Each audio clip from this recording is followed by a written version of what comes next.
Movie शुरू होती है तो हम एक लड़के को देखते हैं जिसका नाम इवान होता है। उसकी मदर की तबीयत बिल्कुल ठीक नहीं थी। वो अपनी मदर के पास उनका हाथ पकड़कर बैठा होता है, लेकिन कुछ ही देर में उसकी मदर की डेथ हो जाती है। इवान की फैमिली में अब सिर्फ इसकी मदर ही बाकी बची थी। इवान के फादर भी नहीं थे तो वो काफी सैड हो जाता है। इवान काफी हार्ट ब्रोकन था। वो जिस बार में काम किया करता था, कुछ दिन गुजर जाने के बाद वो उस बार को दोबारा से ज्वाइन करता है। अब वो वहाँ पर बैठा ही होता है कि कुछ लोग आते हैं और उससे लड़ने लगते हैं क्योंकि उनकी बार में सिगरेट्स नहीं थे। इवान इस मूड में नहीं था कि कोई उसे हाथ भी लगाए तो वो उन लोगों से लड़ने लगता है और इतना मारता है कि वो लोग काफी वीक हो जाते हैं, यानी बेहोश होने के करीब। तो बार का ओनर इवान से कहता है कि ये तुमने बहुत गलत किया, तुम कल से जॉब पर नहीं आओगे, यानी इस बार से मैं तुम्हें निकाल रहा हूँ। इवान का दिल काफी टूट जाता है और वो वहाँ से अपने घर चला जाता है। लेकिन जब अगली सुबह वो उठता है तो देखता है कि पुलिस उसके घर के बाहर खड़ी हुई है। वो इवान के घर कल बार वाली बात की वजह से उसे अरेस्ट करने आए थे। इवान इन मुश्किलों में पड़ना नहीं चाहता था क्योंकि वो पहले ही बहुत टूटा हुआ था।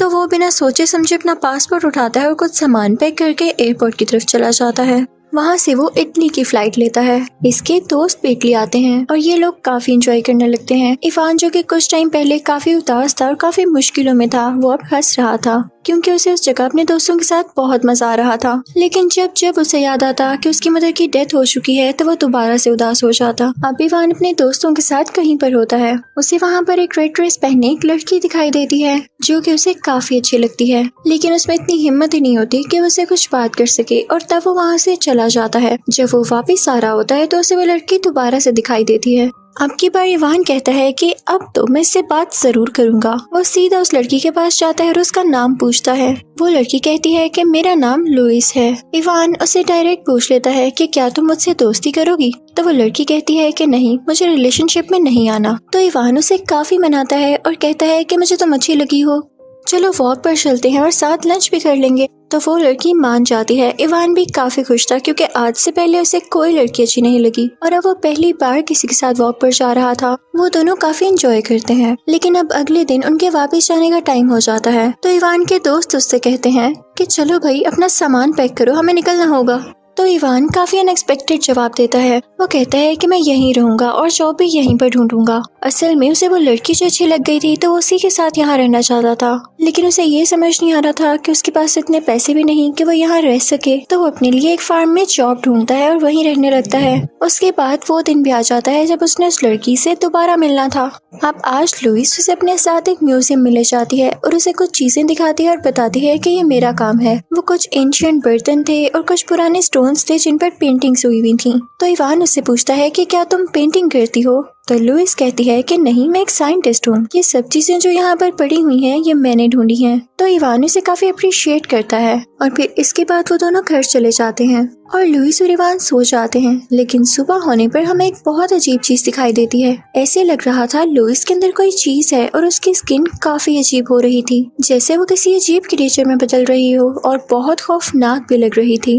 वो फौरन वहाँ से उठ जाती है। वो ठीक तरह से चल भी नहीं रही थी। रास्ते में उसे एक बिल्ली नजर आती है और वो उसे मार डालती है। यानी लुइस एक नॉर्मल इंसान नहीं थी, वो कोई क्रिएचर थी जिसके बारे में उसने इवान को भी नहीं बताया था।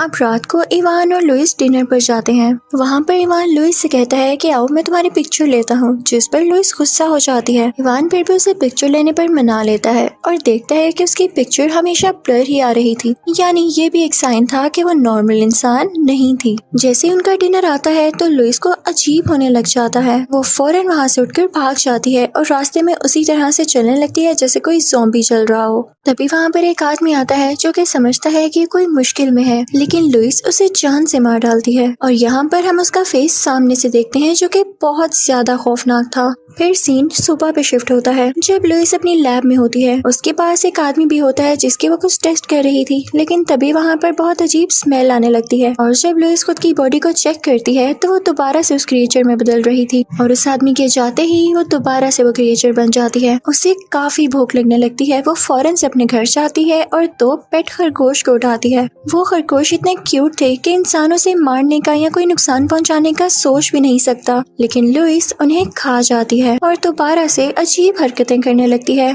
जब वो नोटिस करती कि वो उस क्रिएचर में बदल रही है और अपने घर में होती तो वो खुद को एक इंजेक्शन लगा लिया करती थी, जिसके बाद वो नॉर्मल हो जाती थी। वो इस चीज से बहुत तंग आ चुकी थी और वो सोचती है कि मैं कितनी देर इवान से झूठ बोलूंगी, मुझे उसे सब कुछ सच बताना होगा या चुपचाप उसकी जिंदगी से चले जाना होगा। तो वो इवान के पास जाती है और उससे कहती है कि मैं मजीद तुम्हारे साथ नहीं रह सकती। तो इवान कहता है तुम ऐसा क्यों कह रही हो, मत जाना दूर, हम में इतनी अच्छी दोस्ती हो चुकी है, कोई मसला है तो तुम मुझसे शेयर करो। लेकिन लुइस कहती है कि तुम्हें समझ नहीं आ रहा, तुम चले जाओ यहाँ से। और इवान एक बार फिर से हार्ट ब्रोकन होकर वहाँ से निकल जाता है। वो अपने फार्म चला जाता है और तभी वहाँ पर पुलिस आ जाती है, क्योंकि यहाँ पर जो काम कर रहा था वो इल्लीगल था। तो वो वहाँ से भाग जाता है। वो सीधा लुइस के घर जाता है कि कुछ दिन वो उसके घर गुजार ले, जब तक पुलिस उसके पीछे है। लेकिन जब वो दरवाजा खोलता है तो उसे लुइस कहीं दिखाई नहीं देती। उसे जमीन पर पड़ी हुई एक अजीब और गरीब क्रिएचर नजर आती है, जो कि असल में लुइस ही थी। वो तड़प रही होती है क्योंकि वो अपने पास पड़े हुए इंजेक्शन को पकड़ नहीं पा रही थी। उसे इस वक्त इस इंजेक्शन की बहुत जरूरत थी।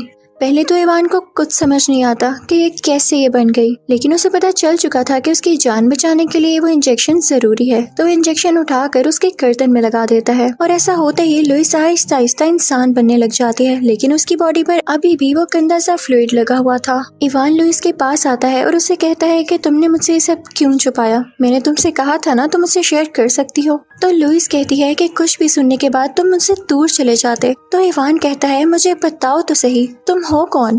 तो लुइस बताती है कि मेरी एज 2000 साल है, यानी 2000 ईयर्स। मैं पहले क्रिएचर हुआ करती थी और म्यूजियम में जो पेंटिंग्स तुमने देखी वो मेरी ही थी। ये सब चीजें मैंने ढूंढी नहीं, बल्कि टाइम के साथ साथ ये मेरे साथ ही रही। लेकिन वक्त के साथ मुझ में एक म्यूटेशन आ गया।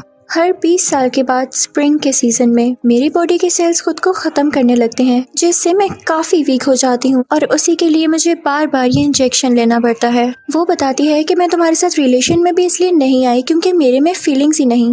वो बताती है कि मैं तुम्हारे साथ रिलेशनशिप में भी इसलिए नहीं आई क्योंकि मुझ में फीलिंग्स ही नहीं थी। मैं एक क्रिएचर हूँ। इवान उससे कहता है मुझे तो लग रहा है कि तुम में कोई सुपर नेचुरल पावर है। तो वो कहती है कि नहीं, मुझे ये एक डिजीज है जो कि 2000 साल से है। इसमें इंसान कभी नहीं मरता, बल्कि वह क्रिएचर में बदल जाता है। मुझे ये डिजीज बहुत पहले हो चुकी थी, जब मैं एक छोटी बच्ची थी। तब से लेके अब तक मैं क्रिएचर हूँ। जब तक ये डिजीज मेरी बॉडी से नहीं जाएगी, ना तो मैं नॉर्मल इंसान बन सकती हूँ और ना तो मैं मर सकती हूँ। मुझे इंजेक्शन बार बार लेना पड़ता है कि क्या पता वो दिन आ जाए जब ये डिजीज मेरे अंदर से खत्म हो जाए, मेरी बॉडी सेल्स खुद को रिपेयर कर लें और एक इंसान बना दे मुझे।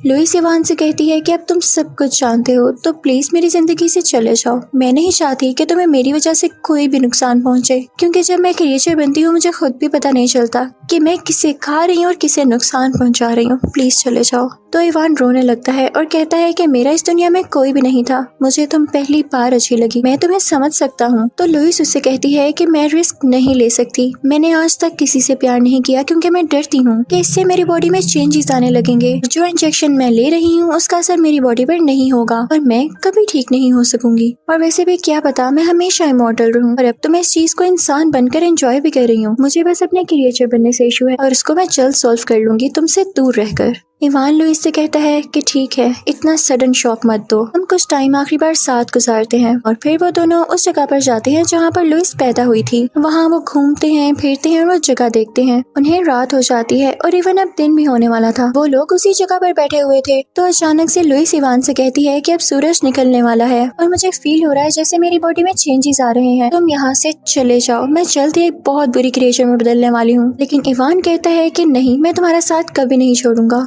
लुइस डर रही होती है कि जल्द ही मैं क्रिएचर में बदल जाऊंगी, क्योंकि ये सारा प्रोसेस स्टार्ट हो चुका था। लेकिन हम देखते हैं कि वो क्रिएचर में नहीं बदलती। उसकी बॉडी पर जो स्केल्स के और ऐसी क्रिएचर चीज के निशान थे वो गायब होने लगते हैं और वो एक नॉर्मल इंसान बनने लगती है। उसे भी अपनी बॉडी में कुछ चेंजेस फील होते हैं। इनफैक्ट अब उसे भी पता चल चुका था कि उसे भी इवान से प्यार हो गया है और उसकी बॉडी में जो चेंजेस आए उसने उस क्रिएचर के डिसीज को हमेशा के लिए खत्म कर दिया। वो आज तक डरती रही कि मैं किसी से प्यार नहीं करूंगी, किसी से दोस्ती नहीं करूंगी, कि कहीं उसके प्रोसेस में कोई मसला ना हो। लेकिन आज जब उसकी फीलिंग्स और उसकी बॉडी में ये चेंजेस आए तो उसके बॉडी सेल्स ने खुद को रिपेयर करना शुरू कर दिया और अब वो एक नॉर्मल इंसान में बदल चुकी थी। इस मूवी का लेसन ये है कि हमें एक दूसरे से प्यार करना चाहिए, चाहे वो आपकी मदर हो, आपके फादर या आपके बहन भाई। आपको अपने दोस्तों के साथ भी खुश रहना चाहिए तो आप ऑटोमेटिकली खुश रहेंगे। इसी के साथ ये मूवी खत्म होती है। Thank you for watching.